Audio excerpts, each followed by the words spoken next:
In the previous video, we identified knowledge and understanding as the ultimate goal of mentality. Now I'd like to talk about mental development and the different stages of thinking.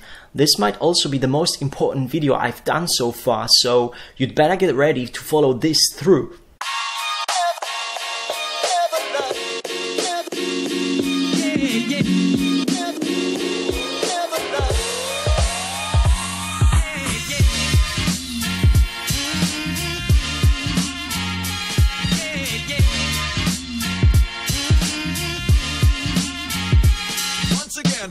The goal of mental development is to create an inner mental structure that agrees with reality as accurately as possible.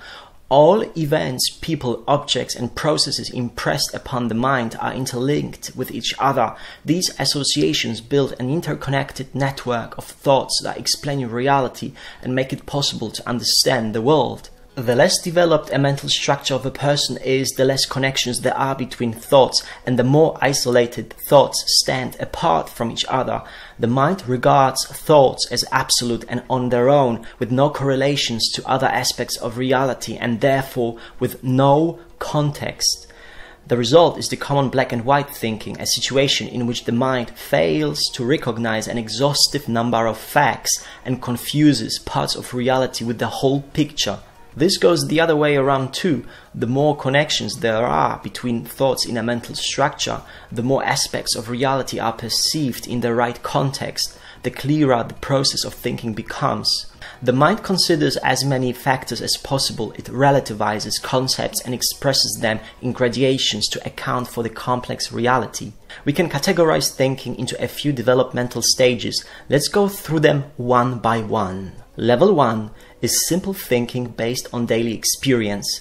The simplest mind tries to orient itself in the world, and the most familiar things a person is dealing with is concrete physical objects and people. Thinking at this stage is based on concrete objects and directly observable physical phenomena.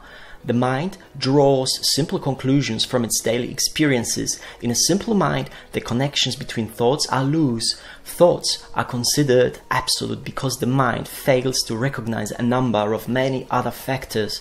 Single parts of reality are mistaken for the whole of it. Such thinking proceeds linearly, with one concept at a time.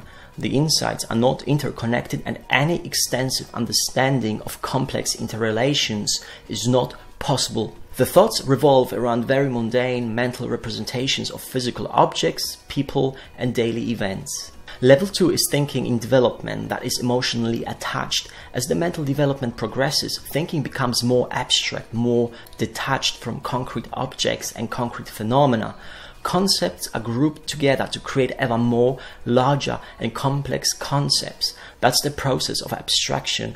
When the mind thinks in ever more abstract concepts, the result is mental constructions such as principles, propositions, statements, theories, schemes, etc., etc. Several concepts can be grouped together to build a unit that expresses itself as an abstract principle.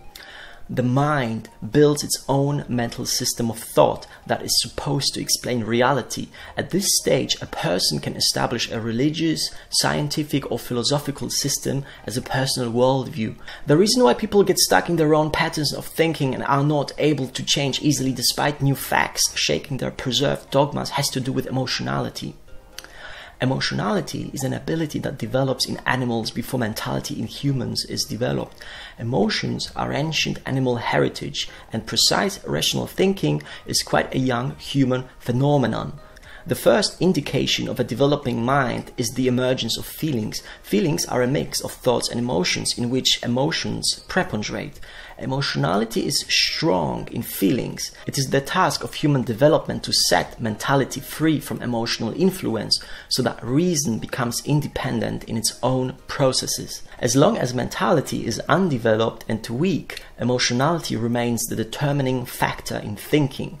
All irrationality and dogmatic views derive from the fact that feelings and emotions determine and conserve the content of thoughts. When emotionality rules over the mind, all thinking tends to see only extremes, as if two values apparently opposed each other. This has to do with the fact that pure emotionality can only be positive or negative, and when the mind is undeveloped, the emotional polarizing dynamics overlay the mind's primitive thinking processes. When mentality develops, it establishes ever more connections between its thoughts. The mind rewires itself constantly. As long as mentality is in its infancy, the thoughts stand in isolation from each other, are very loosely connected. Since at the early stage emotions influence thoughts, the isolated thoughts are charged with emotional meaning. The undeveloped mind regards the emotionally tinted thoughts as absolute truths with no consideration for their relations and context. The commonly dreaded black and white thinking ensues in this way. Level 3 is proper thinking, mentality at its best. The mind considers various relations and things from different points of view without emotional attachment. It puts facts into their correct contexts. Thinking is not as difficult as most people presume. The only difficulty is to develop the faculty in the first place. But once it is obtained, thinking becomes a process that gives inner satisfaction. A developed thinker derives pleasure from knowing things and making correct conclusions. Mentality based on factual experience and observation is the source of knowledge. Knowledge is a mental structure that represents reality accurately with its multitude of connections, relations, and contexts. Everything in reality is a network of relationships, and there are many perspectives from which you can view the same thing.